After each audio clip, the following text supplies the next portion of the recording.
fait, tu vois, je pensais sur la première, tu vas partir genre sur Moroté, ça esquive, je pars sur le saudé, tu vois, à gauche, comme ça, il y a le changement de direction droite-gauche, ça c'est pas mal. Et d'abord le montrer un peu en forme Chiconi statique, et après, pourquoi pas en dynamique. Ouais, on est. Voilà, c'est toi qui esquive, tu pars sur esquive, et tu pars en saudé, tiens, ils sont déjà là. Salut tout le monde, bienvenue sur Dojo System, j'espère que vous avez la forme. Je suis aujourd'hui donc accompagné de mon ami Hervé, comme d'hab. Et aujourd'hui, donc vidéo un petit peu spéciale, assez riche techniquement, puisqu'on va parler du judo tactique et du judo de randori et du judo de compétition. Dans l'idée, je vais vous présenter donc 4 enchaînements, 4 combinaisons dans laquelle on va faire des changements de direction. Tu vas aller où? Donc on va aller où justement? Et ben on va aller vers cette vidéo qui sera non seulement pour les débutants, pour les intermédiaires, mais également pour les confirmés. Donc voilà, l'idée c'est de thématiser tous ces enchaînements. Quand je parle de changement de direction, c'est une première attaque à droite, une seconde attaque à gauche, soit sur des opportunités offertes de la part d'Uke parce qu'il a esquivé, ou soit tout simplement parce que je ressors de ma première attaque, j'ai avorté ma première attaque, j'enchaîne ma seconde attaque. Je vais vous indiquer pas mal de petits tips pour les compétiteurs. Donc ça va être super intéressant. Restez bien jusqu'au bout parce que la dernière risque de vous plaire. Voilà, c'est assez parlé pour moi. On voit ce que ça donne avec cette courte bande-annonce. Et c'est parti, attachez vos ceintures. Let's go! Let's go. Souvent, ce qui se passe, c'est que quand lui part sur moi, là, je peux travailler sur le Kouchigari. C'est 1, 2, placé. Petite rotation d'épaule. C'est dingue, une phrase, j'arrive pas à la dire.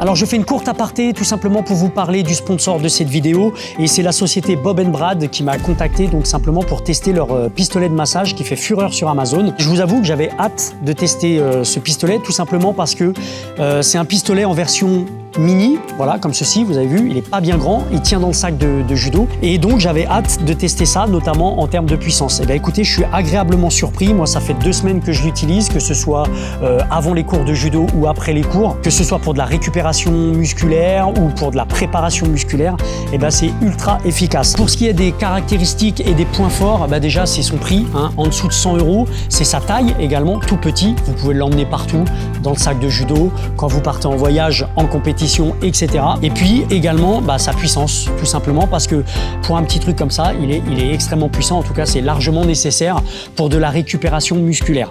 Voilà, il est livré avec une pochette et 5 accessoires. L'avantage également, c'est que vous avez 5 niveaux de puissance, d'accord, du plus petit au niveau 1 au plus fort au niveau 5. Vous avez une batterie qui dure entre 2 et 4 heures. Et en plus de ça, donc recharge rapide par USB-C. Donc voilà, si vous recherchez un pistolet de massage performant à petit prix et à emmener partout, et ben c'est celui-ci qu'il vous faut. Je vous laisse le lien dans la description simplement pour vous renvoyer sur la page de vente directe d'Amazon ainsi que le code promo de moins 10%.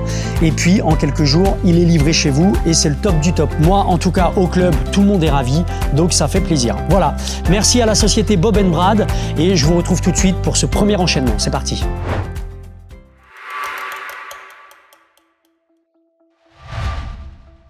Allez, on part sur ce premier enchaînement. Donc l'idée aussi de cette vidéo, c'est que je vais essayer de décomposer un petit peu chaque mouvement parce qu'il faut que ça parle aussi bien aux débutants qu'aux confirmés.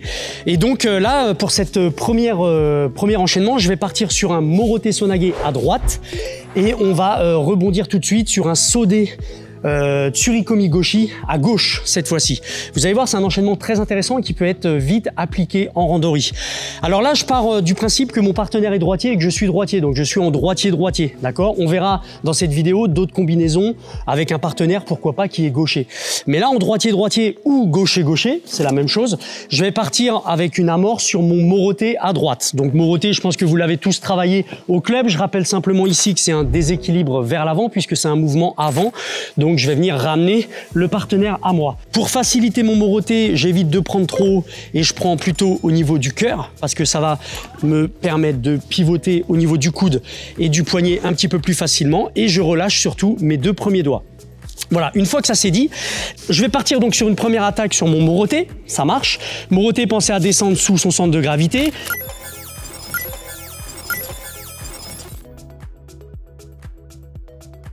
En gros, ça donne ça. si j'exécute mon mouvement jusqu'au bout. Maintenant, ce que je vais essayer de travailler, c'est mes points de pivot pour faciliter mes changements de direction et faciliter la confusion que je vais donner à mon hooké. Donc ici, je vais partir sur mon moroté, ça marche. Je vais ressortir de mon attaque, réarmer en avançant jambe gauche. Sur moroté, j'étais jambe droite devant, je vais réarmer jambe gauche puisque je vais partir sur un saudé. Saudé, l'idée, ça va être de venir croiser son bras devant le visage ici et de pivoter de l'autre côté. C'est un peu une forme ippon à gauche, sauf que j'ai le bras ici tendu en mode Superman.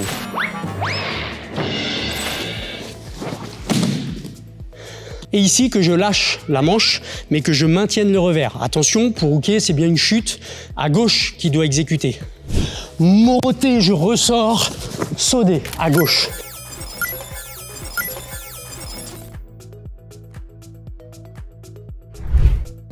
Regardez, mes pieds sont bien à l'intérieur des jambes du partenaire, sur la même ligne. Je suis pas en fente et j'ai pas les appuis trop écartés. Là, je serai instable. Comme toute technique style Seoi, mes pieds sont à l'intérieur. Premier, 1, je ressors là. Alors, ce qui est important sur ce genre de mouvement, vu qu'on a des mouvements inversés, une fois à droite, une fois à gauche, c'est de le faire en mode répété. Et pour ça, rien de mieux de faire des uchikomi. Je pense que vous avez l'habitude aussi au club. Allez, sans plus attendre, on va partir sur le moroté, le saudé. Le moroté, le saudé.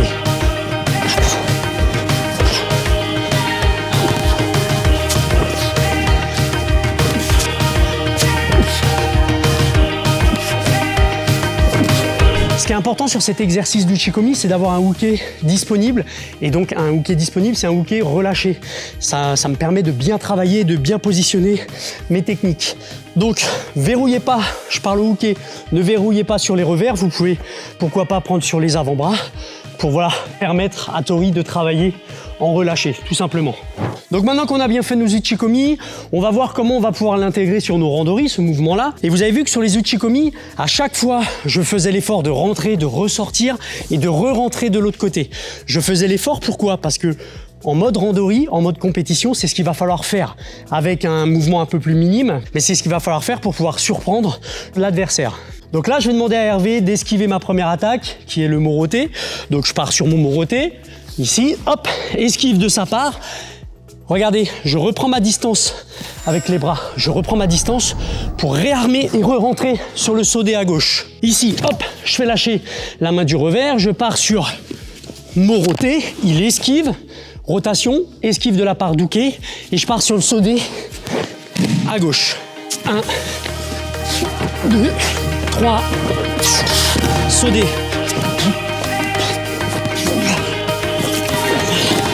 N'oubliez pas que pour l'entraînement, vous pouvez aussi le rentrer et sortir de votre moroté. Donc avec un blocage d'hooké, hooké bloc, je ressors, je fais saudé à gauche, comme ceci. Hop, moroté, saudé.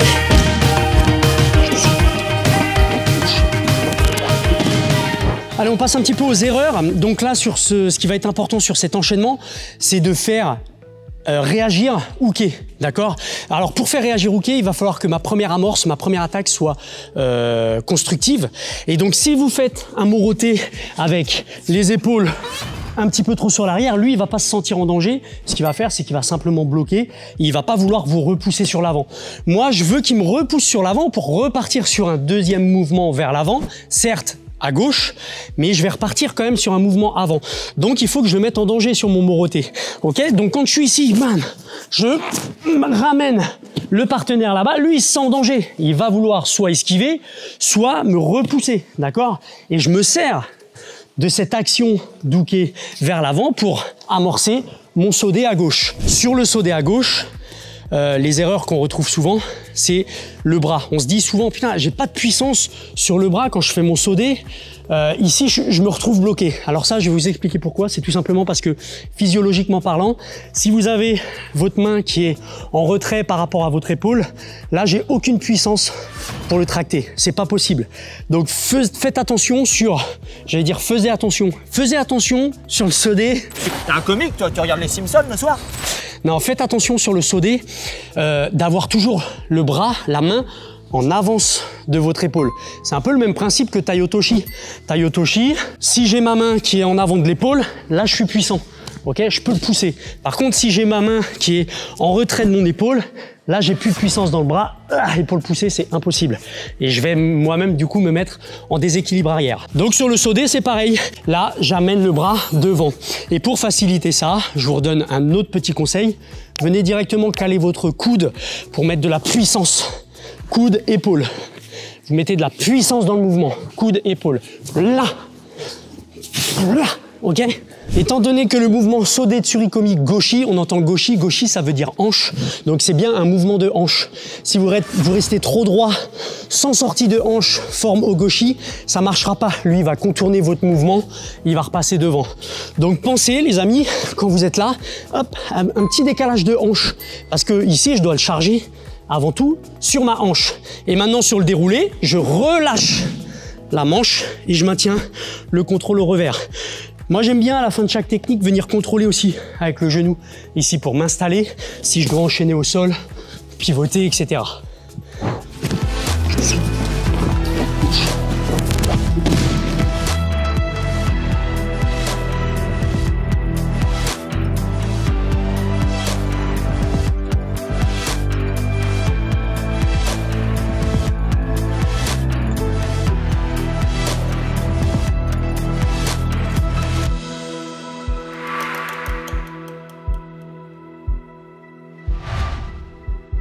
Combinaison un petit peu plus complexe avec ce mouvement, donc Eri Tai Otoshi suivi de Kataguruma. Alors c'est un Kataguruma qui a été réadapté depuis quelques années, depuis simplement qu'on n'a pas le droit d'attraper les jambes au judo. Et on voit des Kataguruma un petit peu à toutes les sauces. Et là je vais vous montrer comment pouvoir l'enchaîner sur cette combinaison. Donc je vais partir dans un premier temps sur un Eri Tai Otoshi. Alors Eri Tai Ot, qu'est-ce que c'est? C'est comme un Eri Seoi, c'est que je vais prendre ma garde en unilatéral, je pars du même côté. Tai Otoshi classique, en mode fondamental, je serai ici, on est d'accord. Mais là je vais volontairement récupérer ce revers-là. Ça va me faciliter beaucoup de choses et je vous conseille aux débutants de partir d'abord avec un Tai Otoshi sur une garde unilatérale. Ça évitera d'avoir l'erreur que je vous ai dit un petit peu plus tôt et de se retrouver avec la main en arrière de l'épaule. Là, j'ai pas de puissance. Donc ici, j'ai toujours la main qui est en avant de l'épaule. Là, j'ai de la puissance. Donc Eri Tai Ot, ça peut se rentrer en deux méthodes. La méthode, on va dire pour les débutants, ça va être en 3 temps. Le premier temps, ça va être 1. J'avance mon pied droit et en même temps, je mets Hervé en déséquilibre vers l'avant. 2, je pose mon renfort sur l'arrière à l'extérieur des pieds douqués, ici. Et 3, je viens chercher ma jambe en barrage. Alors attention, Tai Otoshi, c'est l'une des seules techniques du judo où j'ai pas de contact avec le reste du corps. La seule partie en contact, ça va être ma cheville contre la cheville du partenaire. Attention à pas bloquer le genou sur cette technique-là. Donc première méthode, je suis ici. 1, 2, 3.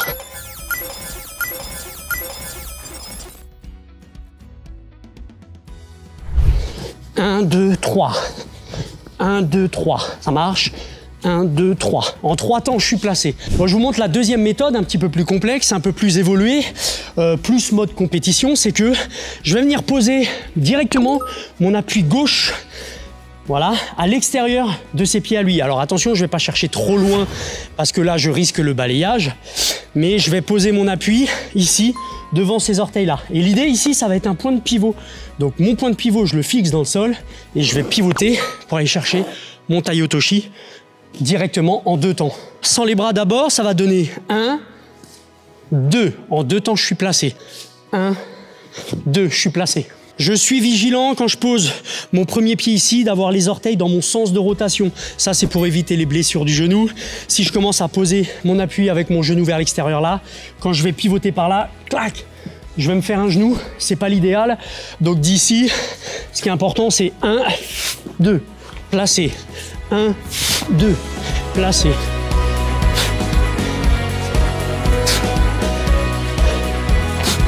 Ok, ça c'était pour la partie des pieds. Maintenant, le haut du corps, très très important, surtout sur la méthode 2. C'est un déséquilibre avant. Donc sur Eri Tai Ot, j'amène le partenaire sur l'avant. Et c'est sur mon premier pas que je vais créer un déséquilibre avant. Je le mets en danger dès le départ. Si sur la méthode 2, j'ai pas ce mouvement de bras, là qu'est-ce qui va se passer? Tu vas repartir mal, mon copain. Lui il me balaye. il me fait un Dehachibaraï et c'est moi qui me retrouve par terre.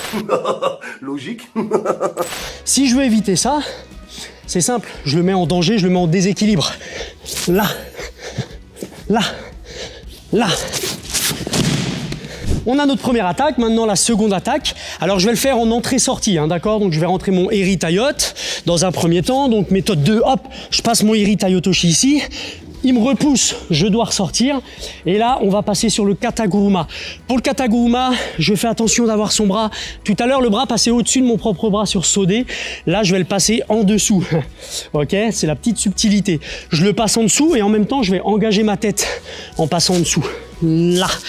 Ici, là, et ma tête va venir s'enclaver, s'enclencher sous l'aisselle, ok, pour avoir un bon contrôle sur tout le haut du corps du partenaire.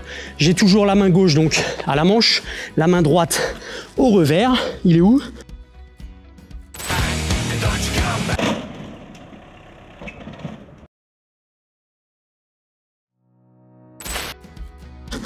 Il est là.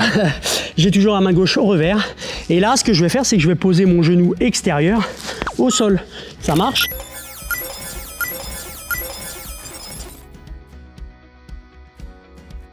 Et là, regardez, juste petite rotation d'épaule. Je le déroule sur le tapis. Et là, on est sur un Kataguruma. Kata, ça veut dire épaule, Guruma, enroulement. Enroulement avec les épaules. Donc là, je pars sur Eri, je me place, bim, ça ressort, je passe en dessous, je pose mon genou et je le déroule. Alors pourquoi c'est ce genou-là qui part au sol? Tout simplement parce que si j'inverse les genoux, regardez ce qui va se passer, ça va commencer à être dangereux. Je ne vais pas pouvoir le faire chuter tout simplement si j'ai cette jambe-là debout. Là, il va tomber sur mon genou et on va se faire mal. Et puis, il ne chutera pas correctement. Donc, pour qu'il chute correctement, pensez à avoir ce genou-là au sol. Ça, c'est très, très important. Pensez également sur le Kataguruma. Ce qu'il va falloir faire quand je suis là, Kataguruma, j'avance sur lui. J'avance sur lui pour mettre la pression. C'est un mouvement assez fluide et assez ample. Vous pouvez agrandir vos bras. J'agrandis, je referme. J'agrandis, je referme. 1 et 2. Attention, en compétition, si vous êtes en mode Eri, donc en unilatéral, il va falloir faire vœu d'attaque. Si vous ne souhaitez pas attaquer dans cette position-là, en tout cas si vous ne montrez pas à l'arbitre que vous êtes constamment en train d'attaquer, vous allez prendre Shido. Vous n'avez pas le droit de rester en garde installé ici et vous promener et faire tout le combat comme ça. Interdit. Il va falloir passer d'abord par une garde traditionnelle, fondamentale, et après, sur mes attaques, partir en Eri, d'accord, du même côté, là.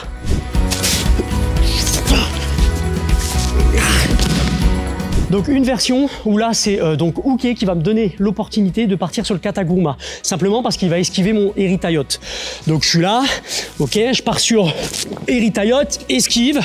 Là pensez à réarmer, ressortir avec la jambe et re-rentrer de l'autre côté sur le kata.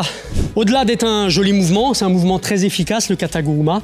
Seulement il va falloir rentrer sur lui. Hein. Si vous faites un Kataguruma, à partir de là, je ressors et je cherche à tracter pour l'emmener là-bas, là on n'est pas bon. Il va falloir que je rentre au contact et que j'utilise cet esprit de changement de direction. Première direction là-bas, deuxième direction, hop là-bas.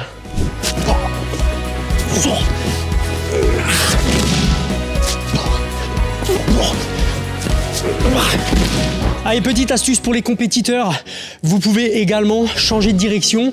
Là, on n'était que sur des techniques vers l'avant. Là, je vais repartir sur l'arrière avec ce même enchaînement. Regardez, ici, je pars donc toujours le même principe. Mon petit Eri Tayote, esquive de la part d'Uke. Là, je veux réamorcer sur mon Kataguruma avec genou au sol, sauf que Uke, voilà, de bloquer sur l'arrière. Ça va souvent se passer, régulièrement se passer en compétition. Alors de là, très simple, regardez cette jambe-là qui est disponible. Vous allez chercher le Kouchigari Makikomi. Là, je l'amène au sol. En plus fluide, ça donne ça. 1, Eri Tayote, esquive, Kataguruma, il bloque sur l'arrière, j'amène la jambe derrière lui et je vais chercher le pont, je vais ponter, venir le coller, ça c'est important, venir le coller, lui mettre la pression sur l'arrière. En gros, je me sers de sa réaction pour partir, donc pour inverser la technique et partir sur un mouvement arrière. Attention sur ce mouvement. Maman, ce mouvement. Voilà. Attention sur ce mouvement-là. Voilà. Ouais. Ok. T'as compris? Très important. Mon Tu le notes, hein, mon copain. Ouais. Alors attention sur ce mouvement-là, c'est qu'à partir de la côté... Putain, c'est dingue, une phrase, j'arrive pas à la dire. Alors attention sur ce mouvement-là, c'est que... Oui, là, c'est gênant. Hein. Alors attention sur ce mouvement-là. Putain, il fait nuit. Rallume les lumières. Mon wiki, il s'en va. Aziz, lumière. Aziz, lumière. On va y arriver. Alors attention. Non, c'est là. C'est là, exactement. Voilà. Alors attention. Ici. Attention. Donc attention sur ce mouvement-là, vu qu'on a un genou au sol, c'est autorisé qu'à partir de la catégorie minime, donc c'est-à-dire pour les 12-13 ans. Avant ça, vous n'avez pas le droit que ce soit un genou ou deux genoux au sol, c'est interdit avant la catégorie minime. Là. Il m'endort avec son attention machin, et après, il réveille d'un coup.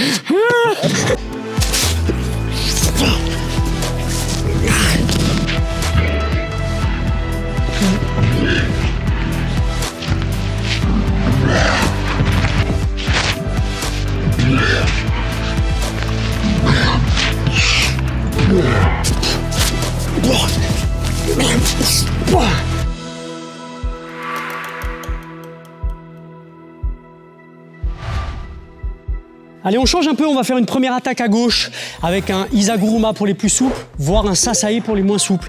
Isa, ça veut dire genou, donc je vais soit mettre mon pied au niveau du genou, soit en forme Sasae, ça va être au niveau de la cheville. Isaguruma, à gauche, ça se fait avec ma jambe droite, ou Sasae à gauche, ça se fait avec la jambe droite.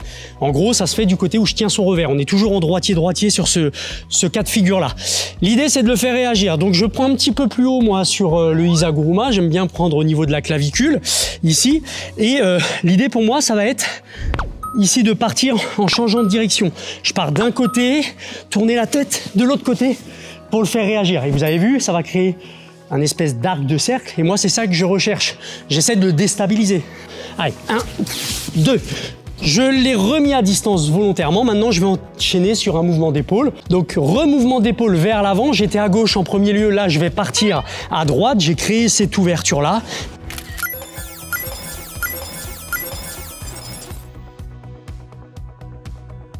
Je vais pouvoir m'enclencher dedans pour aller chercher mon Ippon Sonage. Ici, 1.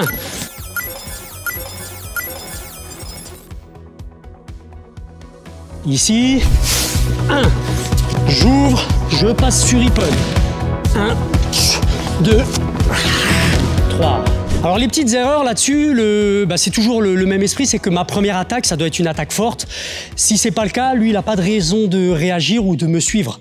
Si je fais, je m'entends, hein, si je fais un Isaguruma ou un Sasae sans conviction, voilà, ça, je peux pas le faire réagir. Pour le faire agir, il va falloir que moi je m'engage et que j'engage le corps. Donc pour ça, encore une fois, moi j'aime bien partir d'un côté, je pars d'un côté pour l'amener de l'autre. Et là, on a créé une inertie, on a créé un mouvement circulaire, ce qui va me créer l'opportunité pour derrière enchaîner mon Ippon. Sur le Ippon, bon ça c'est un classique, mais pensez à venir ouvrir, parce que si j'ai le coude d'Hervé vers le bas et que je veux faire Ippon là, je vais me retrouver dans tous les cas bloqué sur l'arrière. Donc ça c'est pas bon. Donc pensez quand vous avez terminé le Isa, hop, réouverture pour m'infiltrer en dessous. J'ai bien ouvert, mais le souci c'est qu'on a tellement envie de partir, c'est qu'on va venir s'enclencher sur lui, alors que là je me retrouve sur l'arrière finalement. Donc ouverture, ok, mais venir dans les jambes, mais toujours maintenir une pression sur l'avant sur le Ippon. Hein. N'oublions pas que les directions sont sur l'avant, sur ces deux mouvements. Et sur l'engagement d'Isaguruma, dernière chose, pensez à la tête qui est le gouvernail. Si je donne une direction avec la tête, le corps du partenaire va suivre. Hein. Donc ici, je reste pas figé parce que là ça me fige les épaules, mais plutôt là quand je vais partir, hop, je donne la direction avec ma tête. Direction de tête, 1, 2. C'est important de venir tourner la tête. 1, 2. Ça marche. Ici, 1, 2. Je rouvre. Ippon. Pour les fidèles des attaques à genoux, vous pouvez faire séoi à genoux. Hein. Tout est possible hein, derrière. Hein. Le tout, c'est d'amorcer avant de lancer son séoi. Vous pouvez descendre un genou, voire deux genoux.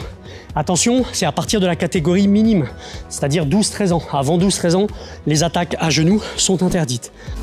1. 2. 3.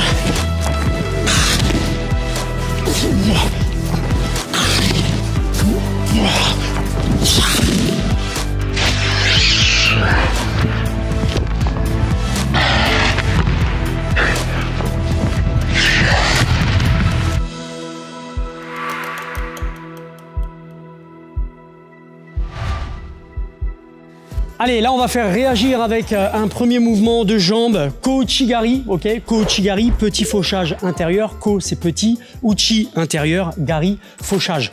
Donc petit fauchage intérieur. Je vais faire réagir mon partenaire avec ce mouvement-là. Et là, hop, changement de direction, je vais partir sur... Moi j'aime bien les seoi, vous l'aurez compris, je vais partir sur un seoi de l'autre côté, donc un seoi à gauche. La petite particularité ici, je vais pouvoir vous démontrer la même technique, le même enchaînement sur un partenaire qui est gaucher. Donc restez bien jusqu'au bout de cette technique, ça peut vous intéresser si le cas de figure, justement, vous le retrouvez régulièrement. Donc là, je pars sur un partenaire qui est droitier, on est en droitier-droitier, puis après on le fera en droitier-gaucher. Vous allez voir que ça fonctionne très bien. Donc d'ici, déjà en statique, généralement en droitier-droitier, on est d'accord, il va avoir sa jambe droite qui est devant. C'est celle-ci qui va me gêner pour partir sur le seoi à gauche. Donc je vais libérer un petit peu cet espace-là. Donc pour ça, c'est très simple, je vais venir le faire réagir sur mon Kouchi. Je mets, vulgairement parlant, le petit coup de patte qui va faire que mon partenaire va s'ouvrir. Et de là, je vais aller chercher mon ippon à gauche avec une grande rotation là. Ok, donc je suis bien sur un seoi côté revers, mais c'est pas un souci puisqu'avec le coude, je vais pouvoir venir ouvrir son propre bras à lui, ici. Sur le Kouchi, là, vu qu'on est en statique, je vais vous le montrer en dynamique après, hein, mais là, vu qu'on est en statique, je vais accentuer le mouvement pour faire lâcher un petit peu la prise de garde, ok, ce mouvement-là, j'ai un bras qui va donner un piston sur l'arrière et un bras ici qui va venir mouliner et contrôler le coude vers l'intérieur. Ça va faire lâcher un petit peu et détendre un peu la main du revers. Et en même temps, bien sûr, je vais aller donner mon coup de patte, ce qui va le faire réagir. Ça va donner ça, ici.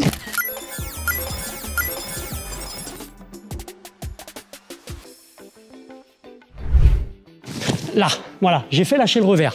À partir de là, grande ouverture avec le coude, je viens rentrer, hop.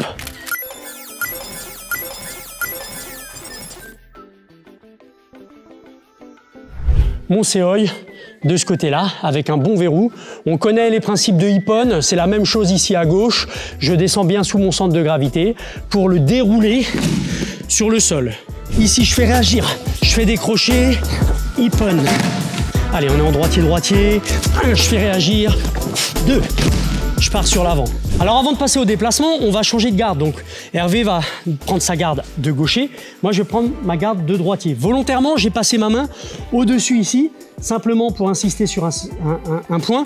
C'est que avec ma main, mon bras qui est passé au-dessus de lui, je vais avoir du mal à le diriger. Et surtout, quand j'ai fait lâcher là, je vais avoir du mal à venir faire mon ippon à gauche, puisque là, j'ai aucun moyen de l'amener sur l'avant, si ce n'est de tirer sur le revers. Mais moi, ce que je veux, c'est de lui faire lever ce bras-là, on est d'accord.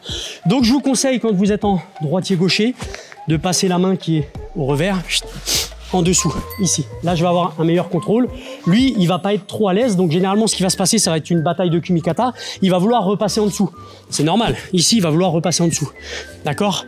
Donc, quand vous êtes passé en dessous, c'est à ce moment-là qu'il va falloir amorcer votre attaque. Donc ici, qu'est-ce qu'on a dit? Je le fais réagir sur le Kouchigari. Et regardez là, la grande ouverture qui s'ouvre à moi. Je vais pouvoir passer sur le ippon à gauche. Ça change pas grand-chose finalement. Qu'on soit en droitier-droitier ou en droitier-gaucher comme ici, ça change pas grand-chose. Là, 1, 2, 3... Allez, en déplacement, en mode randori, je vais partir sur une poussée douquée, d'accord? Donc, souvent, ce qui se passe, c'est que quand lui part sur moi, là, je peux travailler sur le Kouchigari, on est d'accord? Je le fais réagir là-dessus, sauf que lui, bah, il veut pas tomber, il va esquiver du même côté. Ça va faire ça, hop, il décale, ok? Et là, j'en profite pour re-rentrer à l'intérieur et faire le ippon à gauche. 1, et en mode droitier-gaucher, ça peut se placer aussi. Donc pensez cette main-là, hop, elle est en dessous, niveau revers. Je fais sur l'avancée réagir mon partenaire. Je reprends distance et j'enchaîne pardon, avec le ippon sonage. 1, je fais réagir. 2, 1, 2, 3, 1,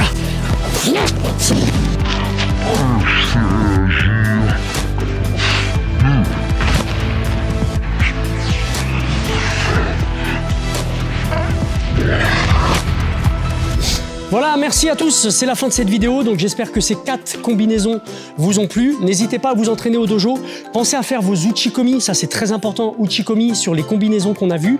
Plutôt que de rester en statique, faites-le en dynamique, faites-le en situation de combat, et vous allez voir que vous allez gagner en stratégie durant vos compétitions.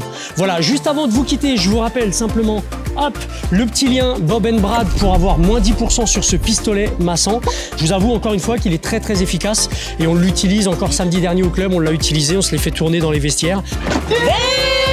Pas pour ce que vous pensez, mais pour se masser les quadriceps et tout ce qui suit, les biceps et les avant-bras qui étaient bien tétanisés. Voilà, donc pensez à vous abonner à la chaîne si c'est pas encore fait. Encore une fois, merci d'avoir regardé cette vidéo jusqu'au bout, pour les petits survivants qui sont restés jusqu'au bout. Et puis comme dit Hervé, un petit pouce, ça fait plaisir. Et puis on se retrouve bientôt pour la future vidéo. Et à bientôt, ciao. Ciao. Bye bye. Bye bye.